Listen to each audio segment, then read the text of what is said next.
शेतकरी बंधूंनो नमस्कार। पाठीमागची बॅच आपली पूर्ण होऊन आता सरासरी 15 दिवस पूर्ण झालेले आहेत।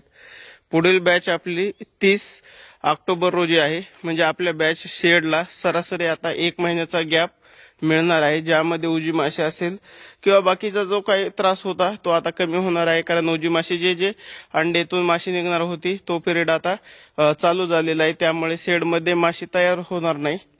दुसरं, या पाल्यावरती आपण पुढील बॅच घेत आहोत, परंतु पावसामुळे पूर्ण रानाला पाणी लागलं होतं आणि त्यामुळे पाल्याची वाढ व्यवस्थित झाली नाही।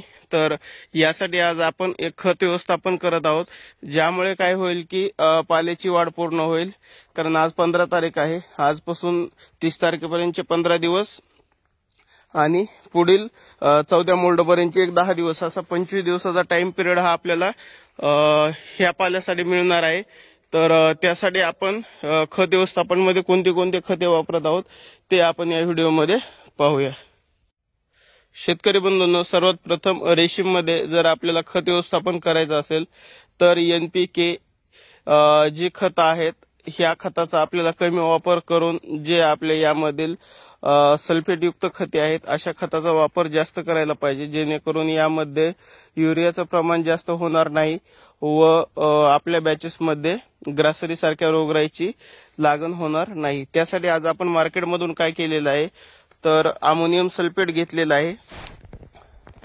अमोनियम सल्फेट मध्ये आपल्याला 20-5-00-00-23 हा घटक मिळतो। म्हणजेच नत्र हे जे आहे तर हे 20% असतं आणि यामध्ये सल्फर हे 23% असतं। तर याचा वापर आपण आज या बॅच मध्ये करत आहोत। कारण जे आपण अमोनियम सल्फेट वापरणार आहोत याचा टाइम पिरियड हा 30 दिवसापर्यंत लागू होण्याचा असतो आणि जो आपण प्लेन युरिया वापरतो 46% मधील, त्याचा फक्त 7 दिवसामध्ये टाइम पिरियड संपतो। त्यामुळे ते झाडाला जास्त फास्ट लागू होतं व परिणामी जास्त तगार चलते, यामुळे ग्रासरी सारख्या रोगाची लागण होऊ शकते।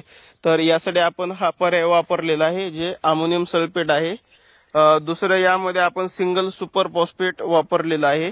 यामध्ये आपल्याला जे सिंगल सुपर फॉस्फेट आहे यामध्ये फॉस्फरस हा घटक 14.5% मिळतो। यामुळे आपल्या झाडाची वाढ फुटवे होण्यास मदत होते।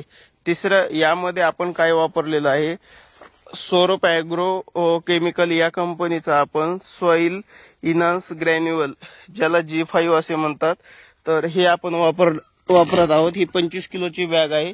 यामध्ये आपल्याला seaweed extract, ammonia acid, humic acid, herbal extract आणि रूट रॉट प्रिव्हेंटर अशा पद्धतीचे घटक मिळतात। 1250 रुपयाला बॅग आहे ही 25 किलोची।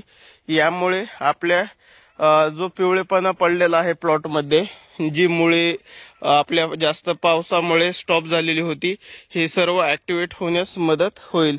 तसेच यामध्ये आपण एक ऑर्गॅनिक खत वापरत आहे, ज्याला आपण प्रोम असे म्हणतो। बलराज या कंपनीचं प्रोम आहे। प्रोम म्हणजे हे पण फॉस्फरस रिच ऑर्गॅनिक मॅन्युअर म्हणून ओळखलं जातं।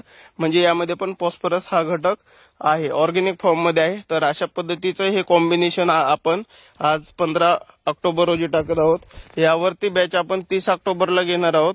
तर 30 ऑक्टोबर आणि पुढले 10 दिवसापर्यंत आपल्याला दुसरा पाला आहे, ज्या पाल्याला आपण खत टाकत नाहीये। तर अशा पद्धतीने सरासरी 20 ते 25 दिवसाचं टाइम पिरियड ठेवून आपण याची आज खत व्यवस्थापन करणार आहोत। हे पुढील बॅचचं आपण छाटणी सध्या केलेली आहे। तर यामध्ये पण आपण 1 फूट पाला वाढल्यानंतर खत व्यवस्थापन करणार आहोत। हे अंतर 4 बाय 1.5 आहे। धन्यवाद।